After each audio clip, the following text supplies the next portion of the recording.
Okay.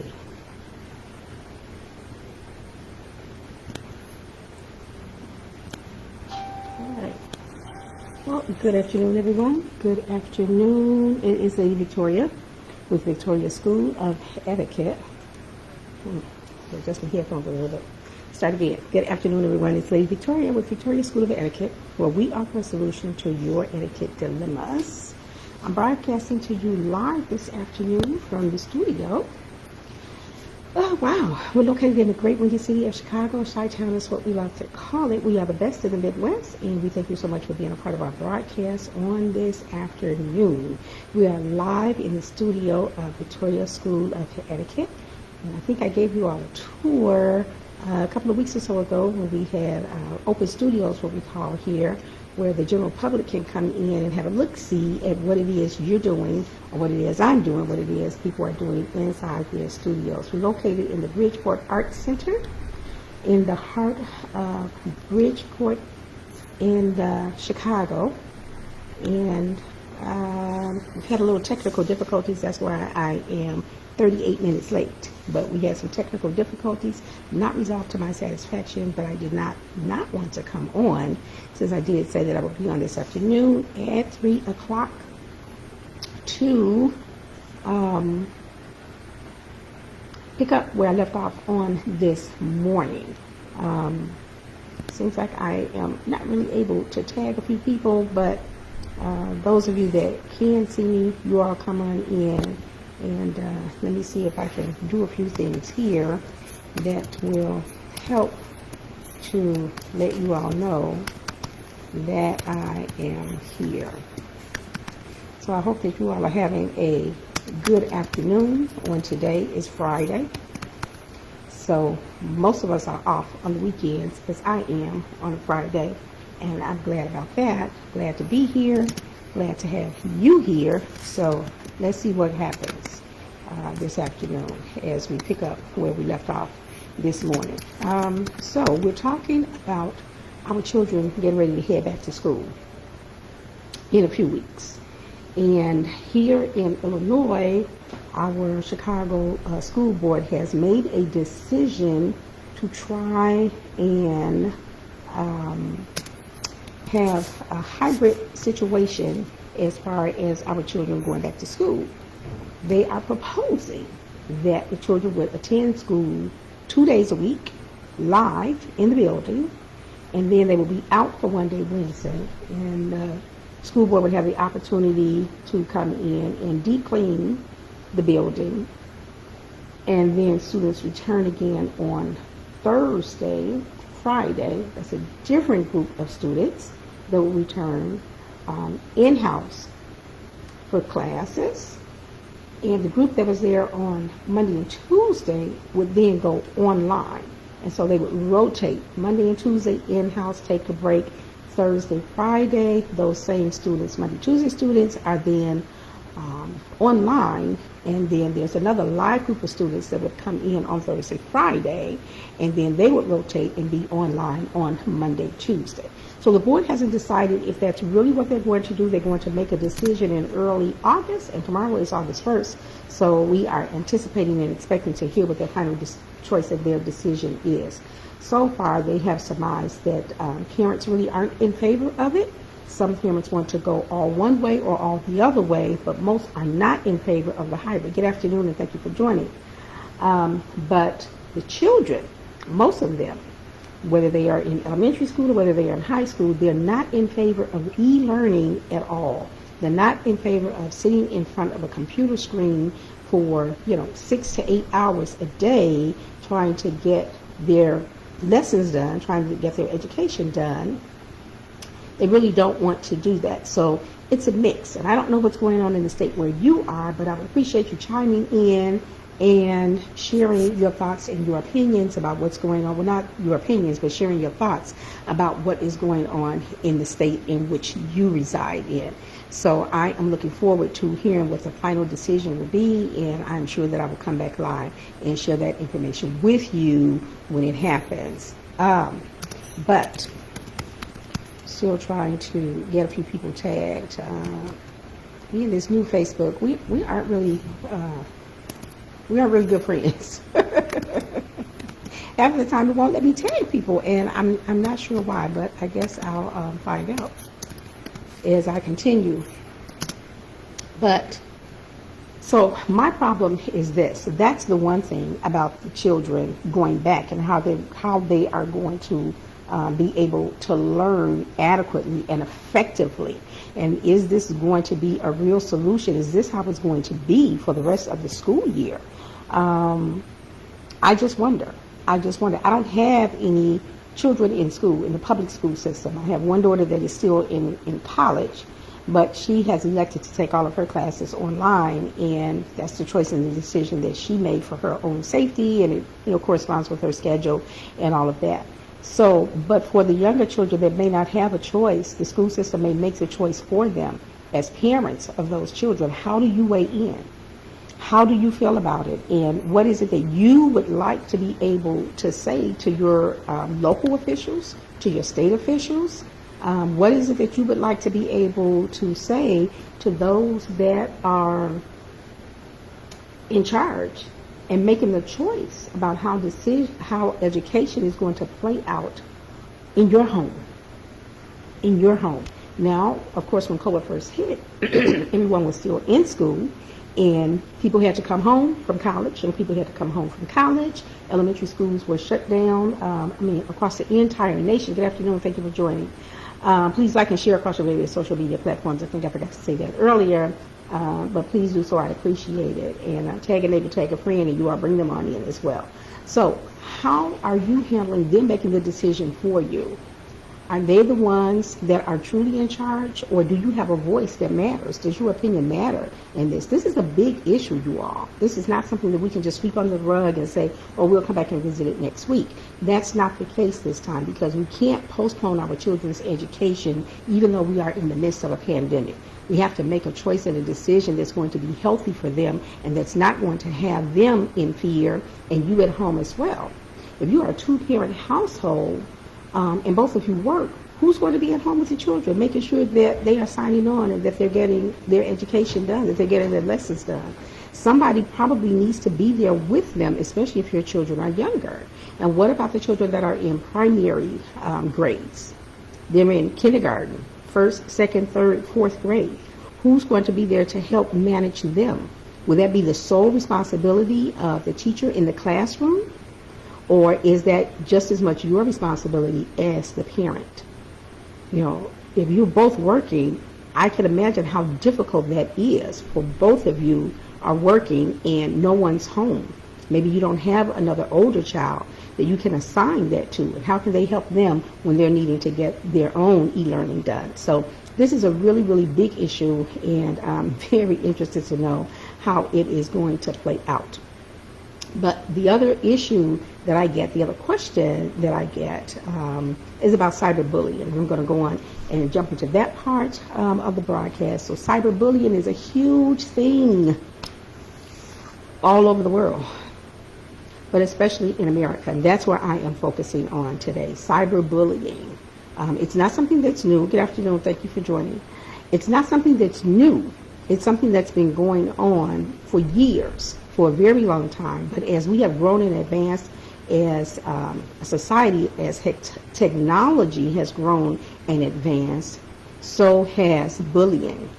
Initially, children just had to worry about verbal abuse or physical abuse. But now we have the other layer of cyberbullying, which is, posting pictures or posting comments or, nasty things about another person as a form of intimidation. And this is what bullies do. Bullies are always seeking attention, but they seek it in a negative platform.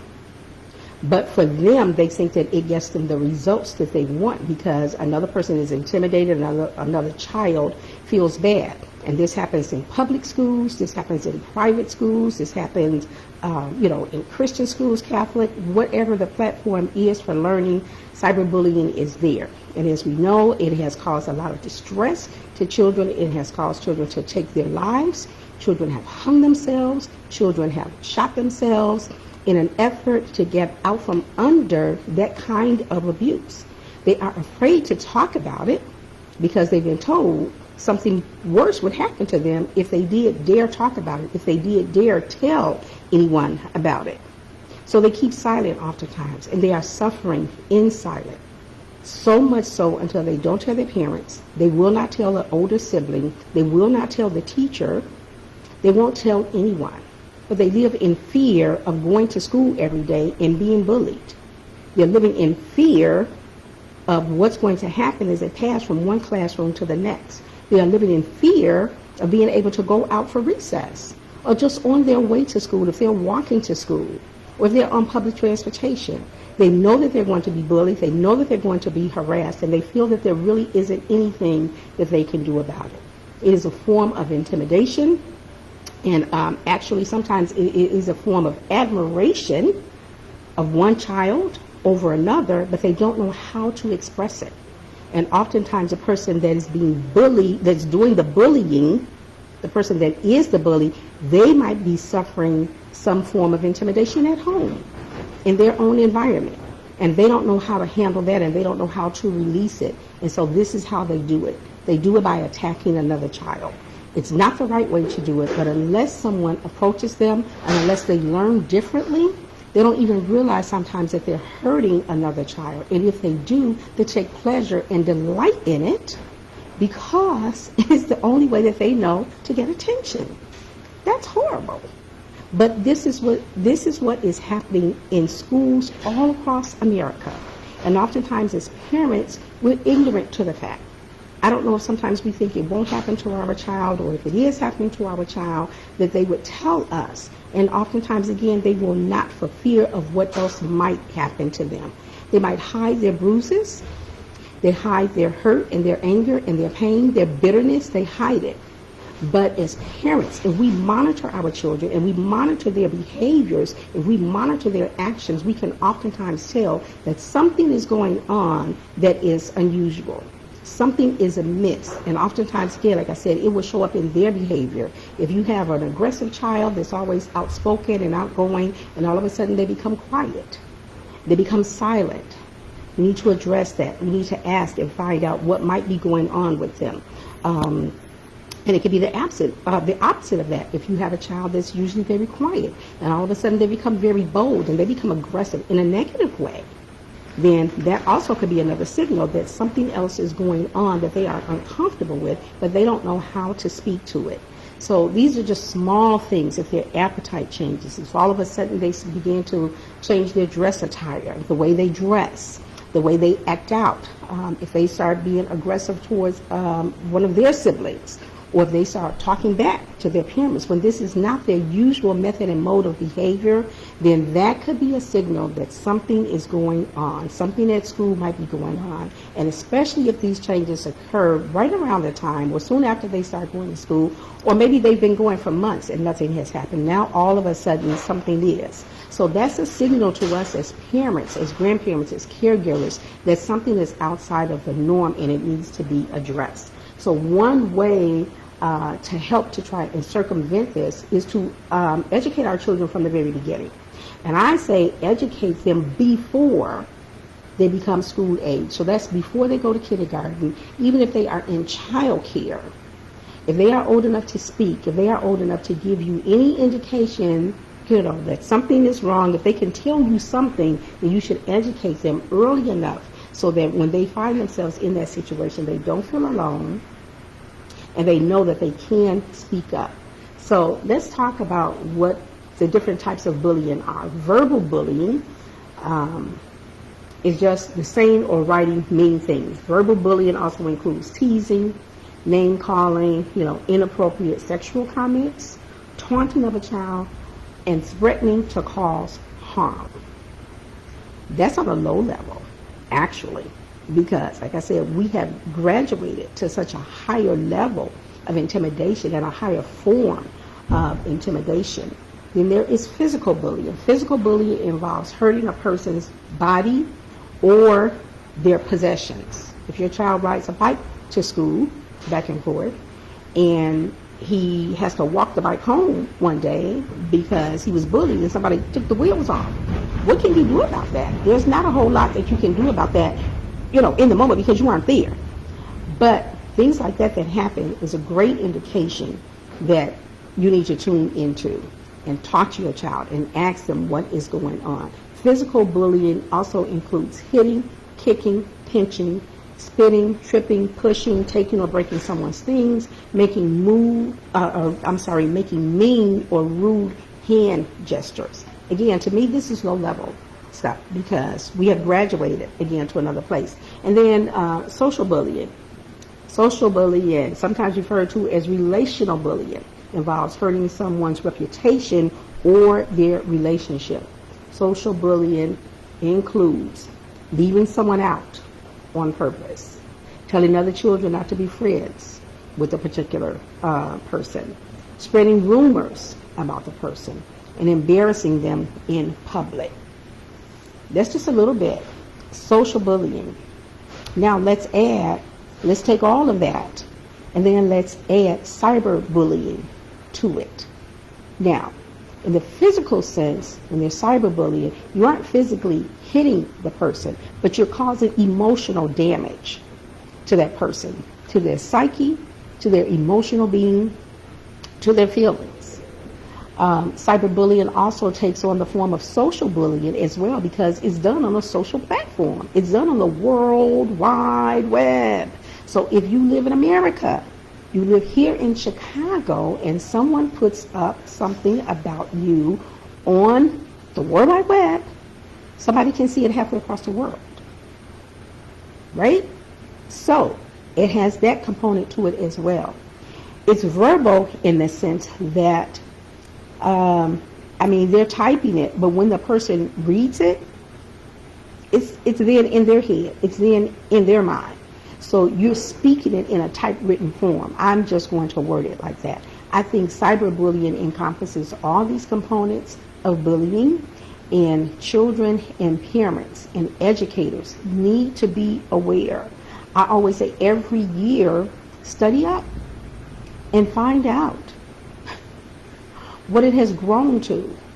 Because I'm telling you, the stats have grown from 2018, which was one of the last times when I did a post, an in-depth one, like this one that I'm trying to do now. The stats in 2018, oh my gosh, said that 28% of children between the ages of 6 and 12 had been bullied. 20% in the age group of 9 to 12 years old.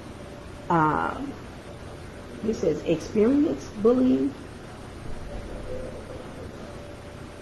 So either way it goes, the numbers are up from 2018 to 2020. Those that have bullied others, this is the person that's doing the bullying, approximately 30% of children admit to bullying others. Okay? They admit to bullying others. That number is higher this year than it has previously been. And then, people that have seen children that have seen other children bullied, the numbers are as high as 70.6% that have witnessed other children being bullied. So you might say, well, if it's their friend, why didn't they do anything? Why didn't they step in? They didn't step in because oftentimes they're fearful of being bullied themselves. They're fearful of being singled out as well. And so they oftentimes might not step in, even if it's their friend. They won't step in and say anything. They won't step in and do anything because then they are afraid that they're going to be hurt as well.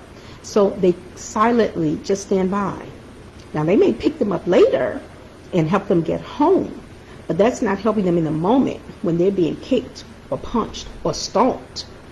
And it's certainly not helping them when it's more than one child attacking another child. If you have 3 children attacking one and you have a group of children standing by, it may be 6, 8, 10, or 12 of them. And no one in that group is going to come forward and come to that child's rescue simply because of a 4-letter word, fear. They too are afraid that then they will be bullied. They too are afraid that then they will be attacked. They too are afraid that they will be hurt. And that it will be continuous, that it will be ongoing. not just a one-time incident. And bullying is not oftentimes a one-time incident. If it happens to one child one time, then that bully has others in his circle that he's already targeted, or she, because girls bully too, and girls are often nastier with bullying than boys are. Okay, that's just what the stats say. Oh my gosh. But whatever the situation, bullying is bullying, and other children don't step in for fear of being bullied as well. But if we can educate our children, if we can talk about it, if we can make it an open platform, and I'm appealing to educators, if you're on and you're watching, or for my viewing audience, if you share this, please share it on your pages, and you know educators and administrators in the school system, please tag them. Please tag them. I know that we have a lot going on right now, and this is a two-part video. So now we're talking about cyberbullying, because if our children are going to an e-learning platform, then that's one of the areas where they're going to experience it the most. They're not in the classroom, they're not on the playground, they're not walking back and forth to school, they're not on public transportation. So the bullies are finding a different avenue. And again, this is not new for them. I'm not introducing this to them. They have introduced it to us. They have made us aware that this is how they have heightened their game. And whether it is to take your child's money, whether it is to take their possessions, whether it is just to intimidate them and have them walking in fear, the bully is satisfied. They're getting their high off of it because of what they're doing to other children, and they find pleasure in doing that. They're not bullying kids and they're walking away saying, oh, I'm so sorry I hurt that kid. No, they're not.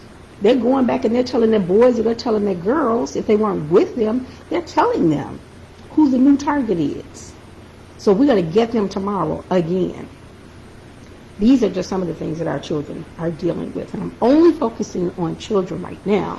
I did a real extensive broadcast a few years back. Bullying doesn't just happen in the classroom. It doesn't just happen in the classroom. It happens in the workplace. It happens everywhere. It doesn't just happen to our children. It happens to adults. Some adults are bullied on their jobs. Would you believe that it even happens in places of worship, in small group settings?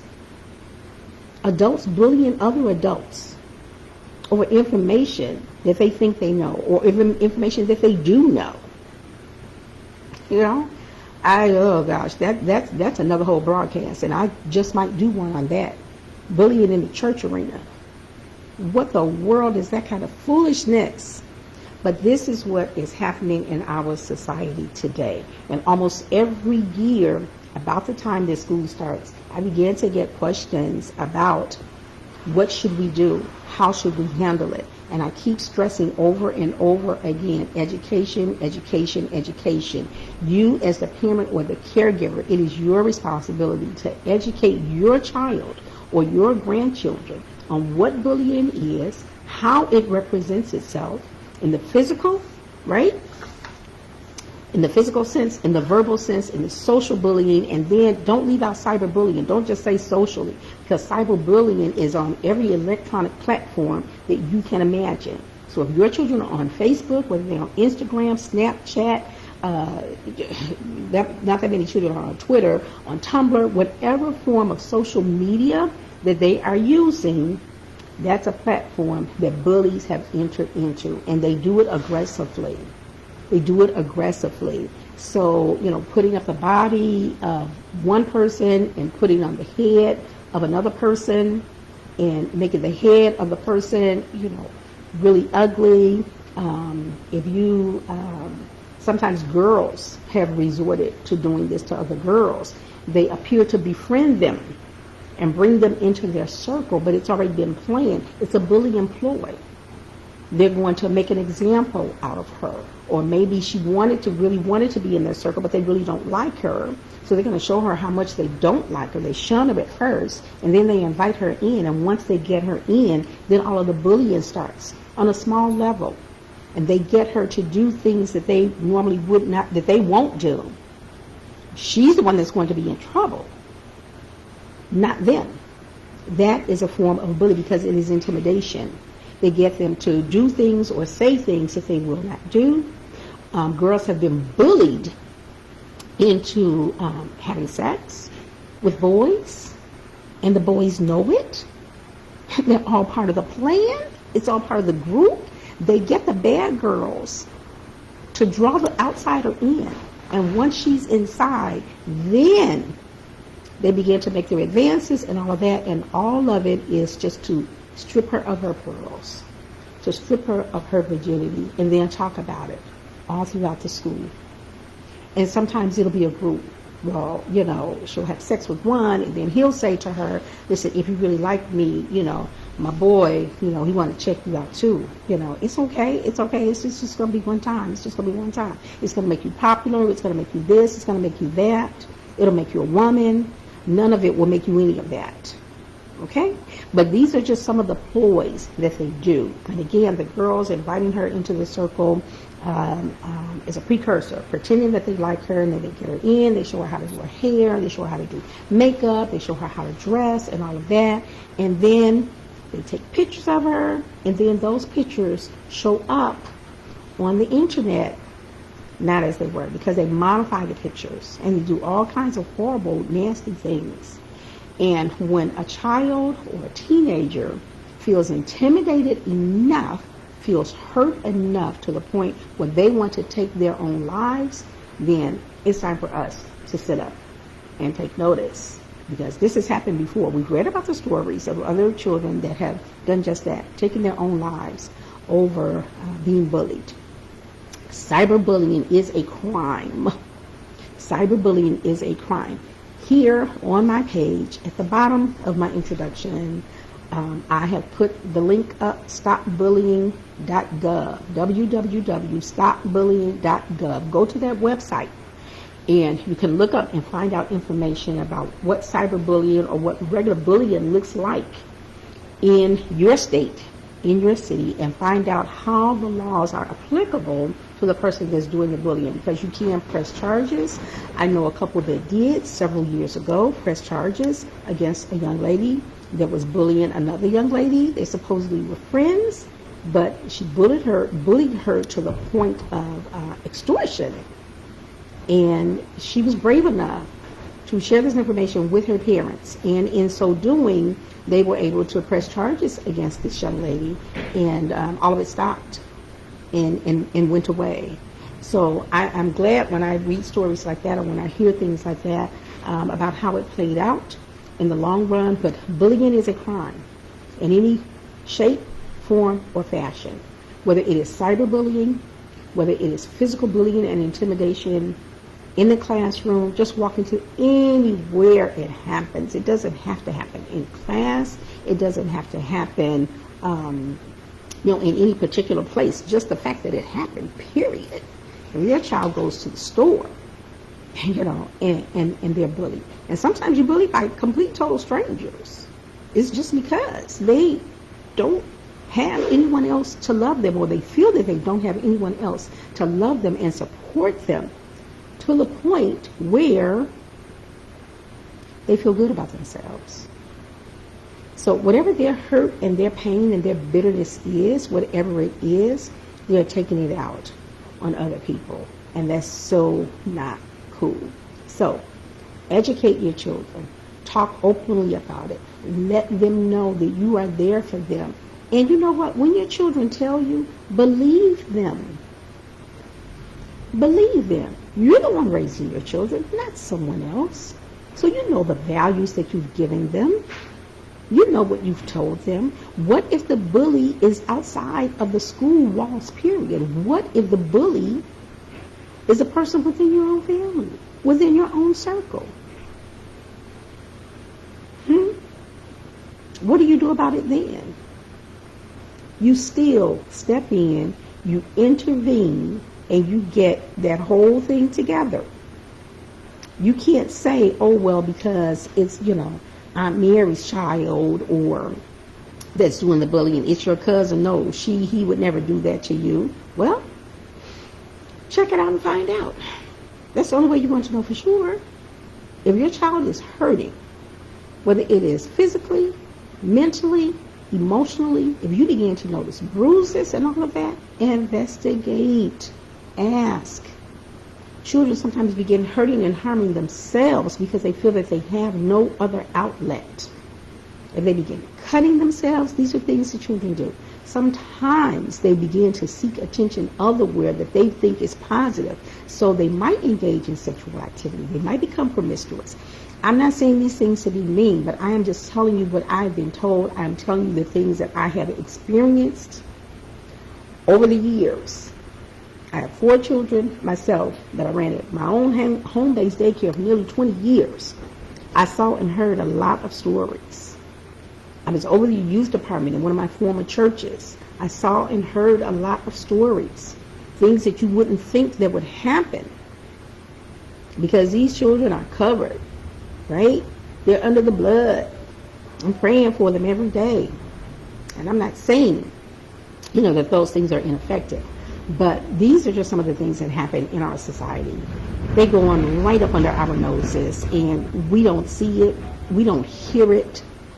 Or sometimes we do see it, sometimes we do hear it, and what do?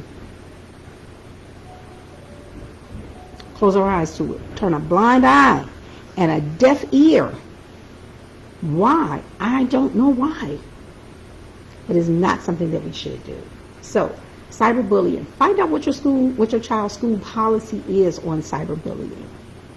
Openly talk with your school officials, your child's homeroom teacher, and don't stop there. Go to the principal.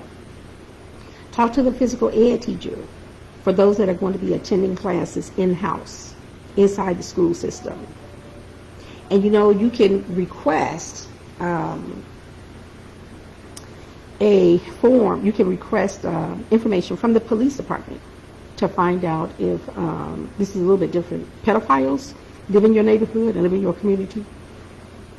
They're not supposed to live within a certain distance, a certain radius of your zip code area. Now, I ran a home-based daycare for 20 years, and I lived in a few different locations during the time that my daycare was active, up and running. And I got the list in the mail every month. Every month. They're not supposed to live in a certain mile radius of schools, home daycare businesses. My daycare business was publicly listed. It had to be, so that I could have that layer of protection. So, that's another area that we have to be aware of. Stranger danger for younger children. You have to teach it to your children. You have to teach it to your children. That's the only way that they are going to know and be comfortable with it. So someone walking around talking about, shh, don't tell, that's not going to fly. Because then later, you have to deal with the fallout of your child, their emotions. Later, perhaps they're sitting on someone else's couch talking about the things that happened in their childhood that their mom didn't even know about, that their dad didn't even know about. Maybe they're good at covering it up. Ask questions. Ask questions. I used to tell my children, there isn't a whole lot that you can do that I won't know about. Because, as a Christian woman and a God-fearing woman, whatever side of the fence I was on at the time, because I wasn't always, in church. I wasn't always living right. But whatever side of the fence I was on, I had enough sense to ask the Holy Spirit to let me know what was going on in the lives of my children. And He did. He did. He let me know a lot of things. And so there were a lot of things that I was able to just go to my children and say, hey, this is what's going on. What's going on with you in this? And then I got to look. Or, no, I'm good. I'm okay. I said, well, okay, that's what you tell me. But one thing I know for sure is the Holy Spirit doesn't lie to me. So I'm going to ask you again. So sometimes we have to get all in their business and get all in their Kool-Aid so that we can be effective, because their very lives are at risk. Their physical life sometimes could be at risk, and just their livelihood, how they live their lives, their freedom to live free and not be fearful and not be intimidated. Now, I'm going to backtrack one more and then I'm going to try and move on. I don't know what it's like to be cyberbullied, because when I was in grammar school, we didn't have computers. We didn't have these little handheld phones. It's really a computer that we walk around with in our hand all the time. We didn't have that when I was growing up, when I was in school. But I had regular old physical and verbal bullying that happened to me for a season, for a time, with one of my classmates. It wasn't that I did not like her. I mean, she was just one of my classmates. And as far as I knew, she did not like me. But she didn't have any shame in bullying me, and she had a crew. Now, you all that know me, that see me, you know I belong to the Short People's Ministry, right? So, I'm over 5 feet, but I'm still short. So, in the Short People's Ministry, you're 5'2", and you have someone standing over you that's 5'9" or 5'11". It doesn't even matter how much they weigh. They're just way taller than you. So, that in itself can be enough to make you feel like, a little shrinking violet. You're just going to shrink away. So when this girl walked up to me, she never demanded my lunch money or my milk money or anything like that. That's how we had it back then in those days, right? She didn't demand my lunch money or milk money, but anything else that she wanted, she would demand it of me. Just simply get out of my way. Instead of just saying, excuse me, and walk past. No, it was get out of my way. Move now. And just saying nasty things to me. I belong to Short People's Ministry. I own that, but I don't need you telling me about it every single day in a nasty way. You're not friendly. You're not nice at all. And she had a crew, y'all. If I remember correctly at that time, her crew was like, 4 or 5 deep. That's a lot against one. Even if it was 3, including her, I'm still just one person. So her and her crew, they cornered me a few times and told me what they were going to do to me after school. Now, I couldn't tell my big sister because I'm the big sister. I'm the oldest girl in my family. So there was nobody for me to tell. I didn't have an older cousin or anything like that I could tell. I couldn't tell my best friend. Shoot, they were scary too.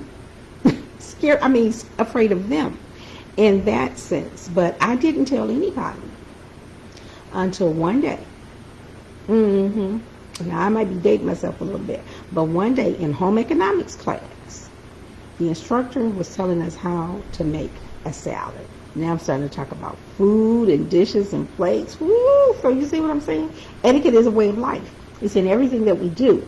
And it was bigger then than it is now. At least in school it was. And this was in grammar school.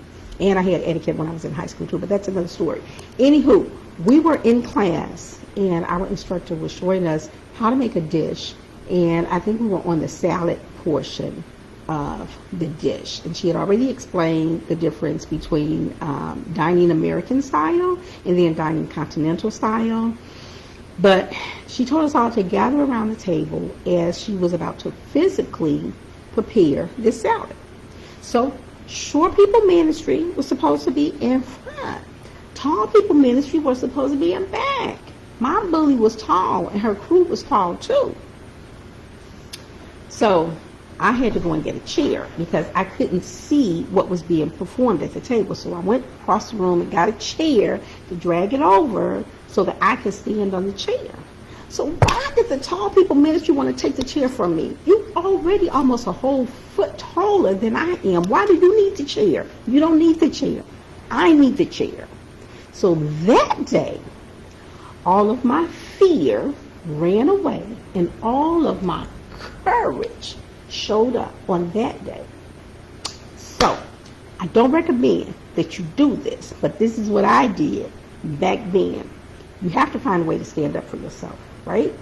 So as she commenced to yelling and screaming at me about she was going to take the chair from me, I took the chair and decided to use the chair as a weapon. Don't do it, okay? Don't tell your children to do this. But that's what I did. I used the chair as a weapon against my bully on that day. And from that day on, I never had a problem with my bully again.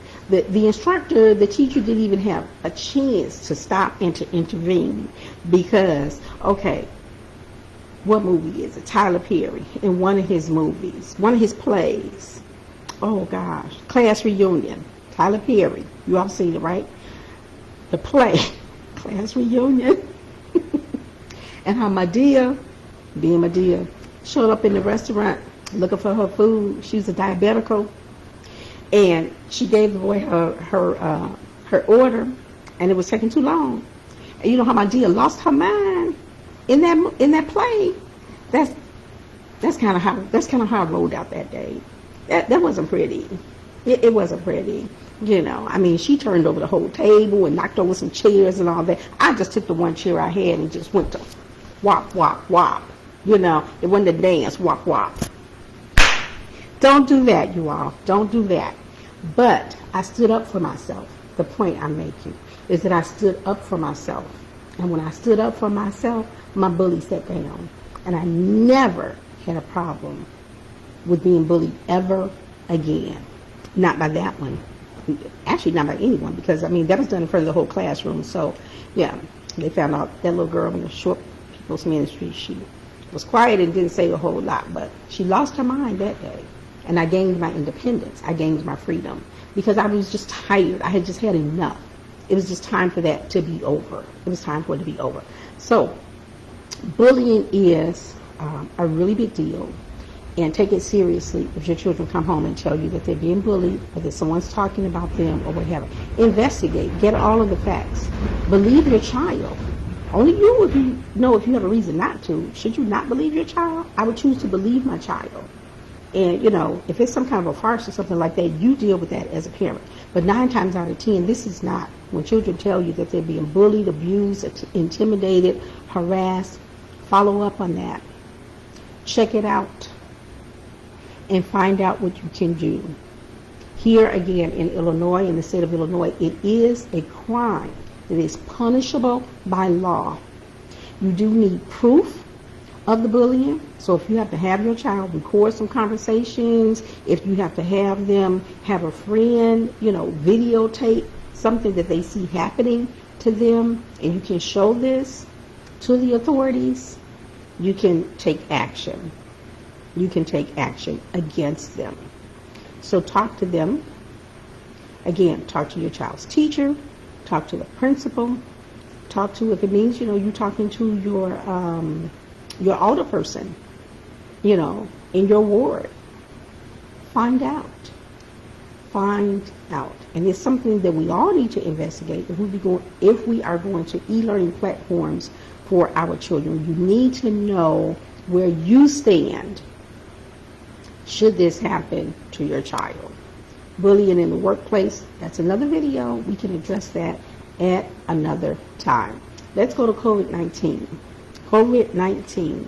I talked a little bit yesterday morning when I was on. I talked a little bit about how Chicago board came together for teachers here. Board of Education came together trying to discuss what school was going to look like in the fall, which platform they were going to use, or whether it was going to be a combination of the two. And so many teachers and instructors were concerned until they had a drive-by caravan that came outside of their meeting place where they were meeting, and they put up posters of what they thought their classroom might look like. And those posters were very legitimate because those things could actually happen. One of the posters said, hey, I have a kid in my class who is really reluctant about being here and angry and bitter about being here because, you know what, they dealt with this up close and personal. Maybe his mom, or maybe one of his parents died from it, or his grandparents, or a relative, whomever it was, someone in their family had it and passed away. And so now that child or teenager is fearful of what could happen should he contract it and bring it home, should he get it to his parents. So that's one scenario in the classroom. Another scenario could be we have a child in our classroom who passes the temperature check every single day. But later you find out that that child is asymptomatic. And so he doesn't have it, but he's a carrier, and he can infect others. And so teachers are worried about how are they going to handle that. Social distancing, how are they really going to be able to do that? They're going to have to limit the number of children that are in a classroom already and regularly without COVID on the scene. Teachers have had 23 up to 40 students in one classroom. You can't social distance 40 students in one classroom. How are you going to keep them 6 feet apart and maintain those numbers? It's impossible to do that. I mean, it's just impossible to do that in a regular classroom. So they had various scenarios of their concerns, and then their major concern beyond their students, the health and safety of their students, was themselves. If they're in the classroom teaching and instructing, they're having to wear a mask every day, what's still to prevent them from getting it and then bringing it home to their own families? And their own children are having to go to school. Good afternoon, thank you for joining. Their own children are going to school as well, and maybe they're concerned that they're bringing it home too. So there's this cross possibility of contamination that could be going on, and teachers have a right. They have a right to be a little bit afraid about this. They have a right to even feel that maybe they're being intimidated into doing this. They're being pushed into doing it. They want to go back to work. For the majority, I think most teachers enjoy their job, and their priority is to enrich the lives of their students through their teaching. But when you have to be so concerned about sickness and illness, more so than teaching, what is that doing to the focus of the student in the classroom? They're not so much focused on science, math, and U.S. history and all of that. They're not so much focused on that as what's wrong with that guy back there or that girl that's over there that keeps coughing. You took her temperature, but she looked like she's sick to me.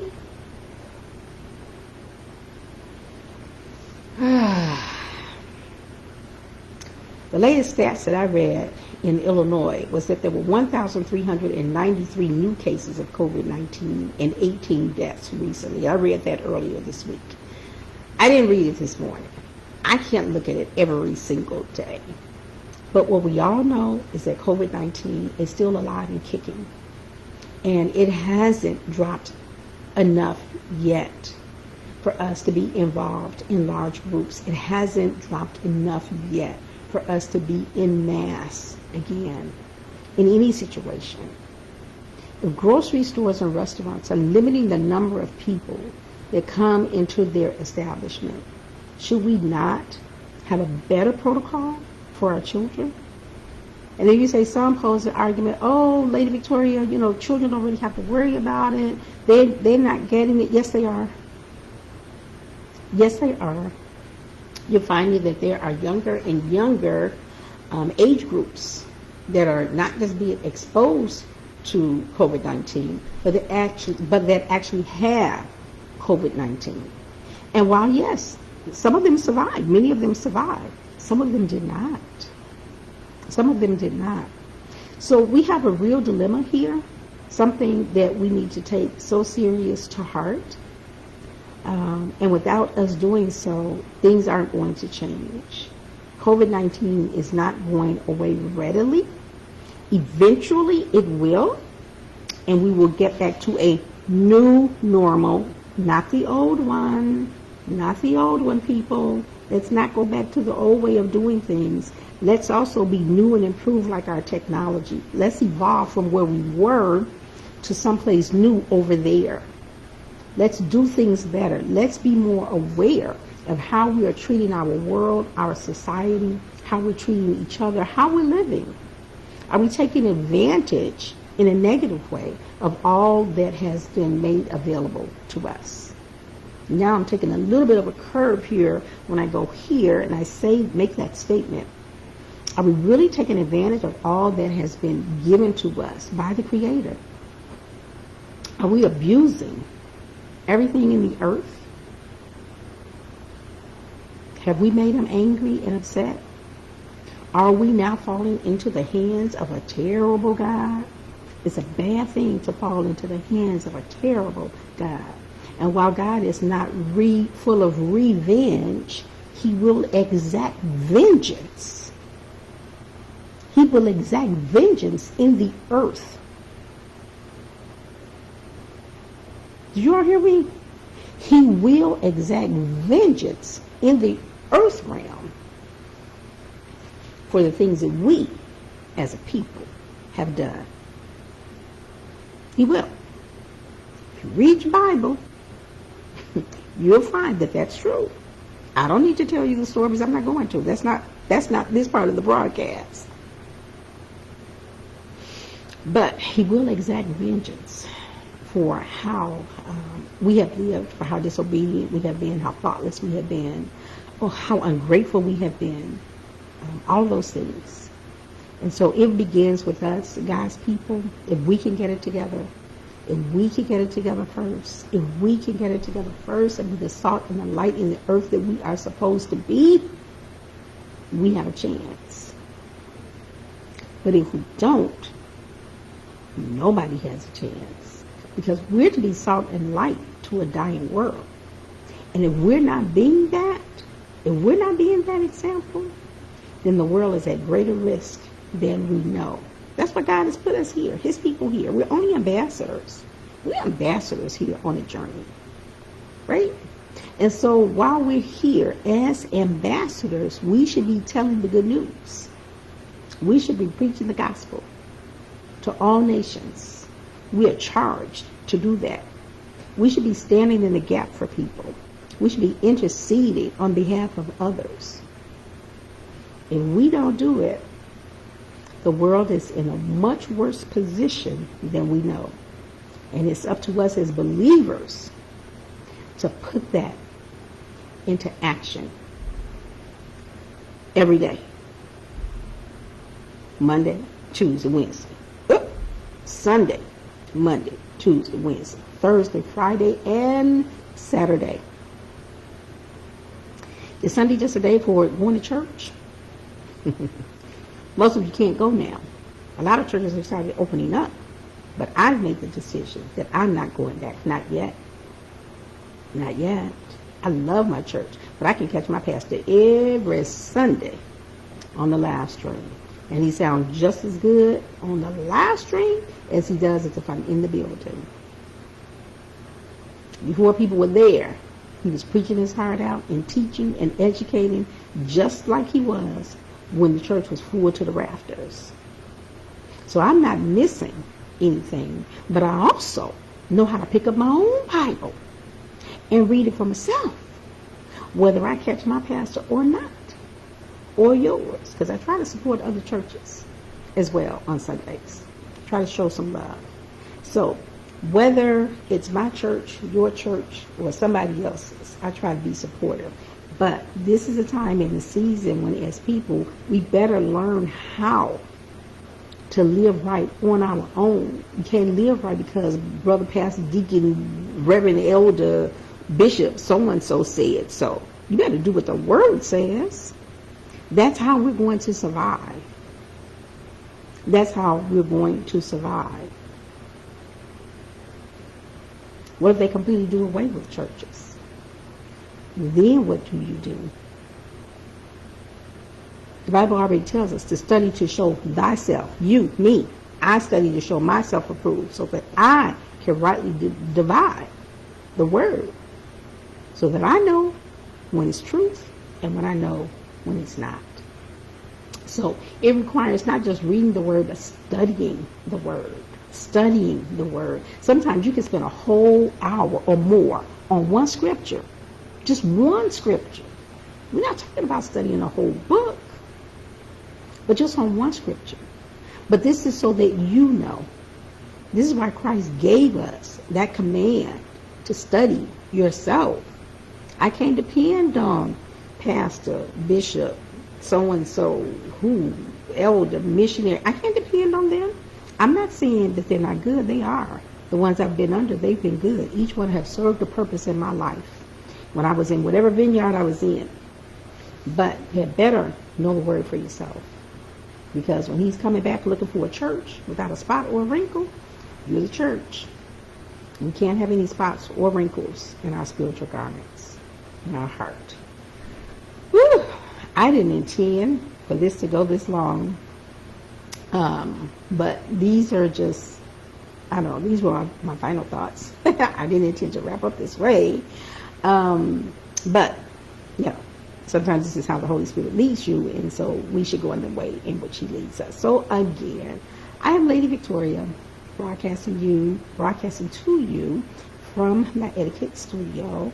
We're undergoing some changes here and some improvements. So over the next few weeks, you will be able to see some of those improvements as we go along. I am grateful. I've been here almost a year, and I will have an event a little bit later in the year, and you will hear about that. So thank you so much for being a part of my platform on this evening. Thank you so much for liking and sharing across your various social media platforms. If you haven't subscribed to my YouTube channel by the same name, Victoria School of Etiquette, please go on over there and sign up.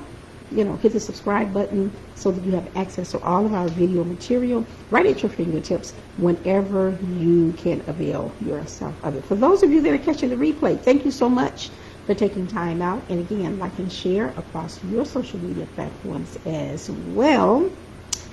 Leave your comments. Those that did, I will address them a little bit later. And for my YouTube subscribers that are already there, you'll be able to access this video later on this evening. But it's been a joy chatting with you all on this evening. And until the next time, we will chat again.